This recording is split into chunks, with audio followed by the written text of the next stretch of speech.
There are 31 districts in Karnataka.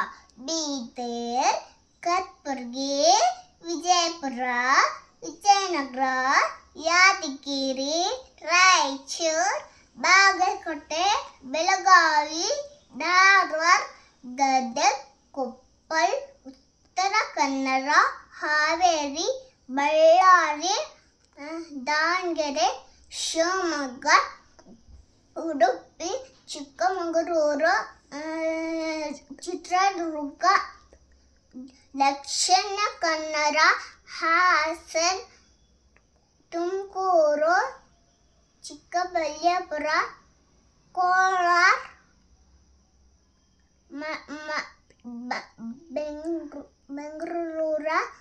Bengaluru, Ramanagara, Mysuru, Mandya, Chamarajanagar, Kodagu.